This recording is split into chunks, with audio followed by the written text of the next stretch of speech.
We're about to dive into a moment in time when a nation was truly on its knees, and one man stepped up with a plan so bold, so new, it would literally redefine America.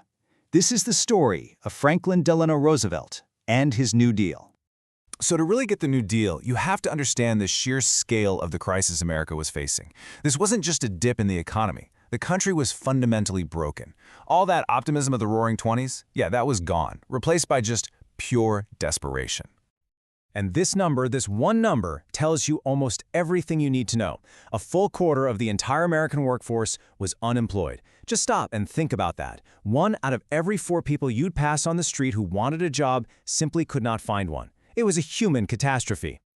I mean, look at this chart. The country was in an absolute freefall. That sharp climb you see there shows the devastation right after the 1929 crash. And by the time FDR took office in '33, not only had unemployment hit its peak, but the entire banking system was in a state of total collapse. The whole country was just holding its breath.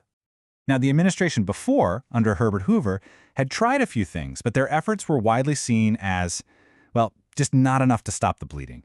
So Americans weren't just looking for new policies, they were desperate for real hope and for someone to take decisive action. And all that desperation? It led to a political earthquake. The election of 1932 wasn't just some standard change in power. It was a complete rejection of the old way of doing things. It was a massive demand for anything, radically different. And the results? Just look at this map. It's a sea of blue. This wasn't a close race. It wasn't even a competition. It was a landslide. The country was practically screaming with one voice, pleading for somebody to do something. And the scale of that victory was just staggering. We're talking 89% of the electoral vote. That's not just a win, right? That's a command from the American people to do whatever it takes to fix the country. FDR had all the political power he needed to try something big.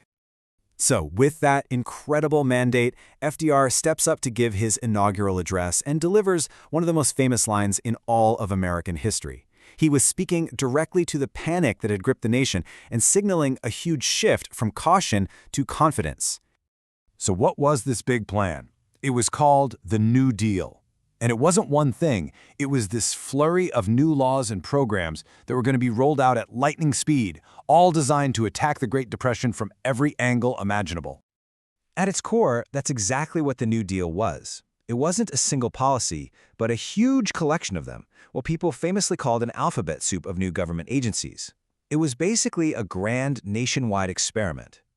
And to make sense of all this controlled chaos, the strategy was built around a really simple but powerful framework, the 3 R's. First up, immediate relief for people who were suffering. Second, kickstart the recovery of the economy. And third, create long-term reform of the financial system so this could never happen again. Relief, recovery, reform. That was the battle plan. Okay, so before you can do anything else, FDR knew he had to stop the bleeding. And the biggest wound was the banking system.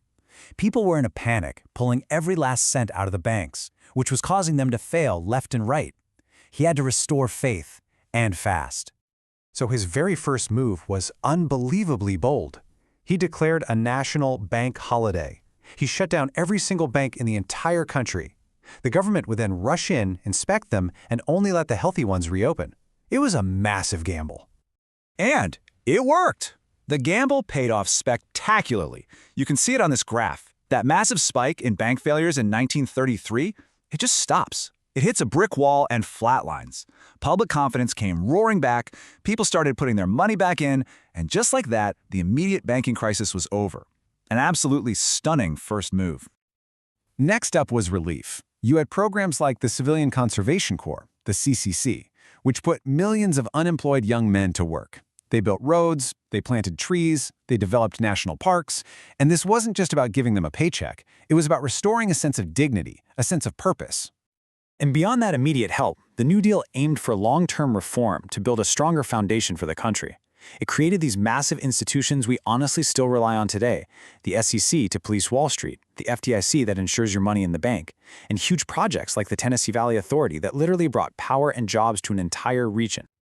But, and this is really important, the New Deal was not some magic bullet.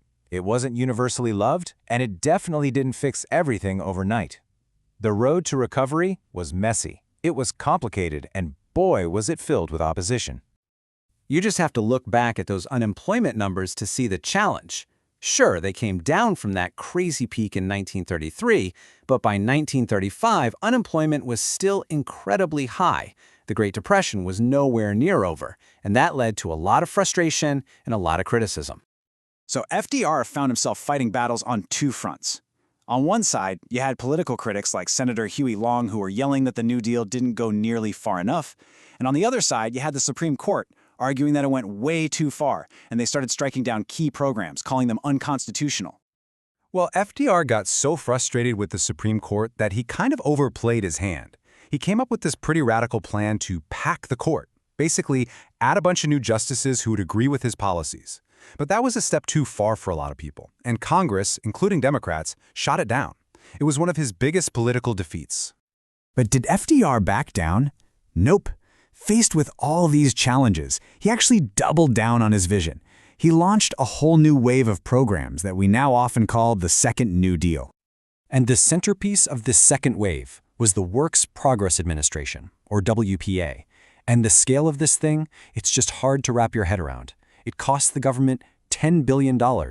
It created nearly 10 million jobs for everyone from construction workers to artists and writers. It touched pretty much every community in America. You know, more than any single program, the real legacy of the New Deal was that it completely flipped the script. It established this idea that the federal government has a direct responsibility for the well-being of its citizens, and that idea is still at the very heart of our political debates today.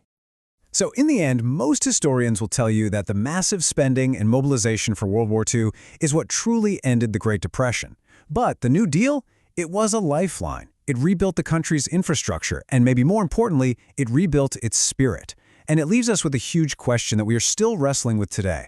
What is the proper role of government in our lives?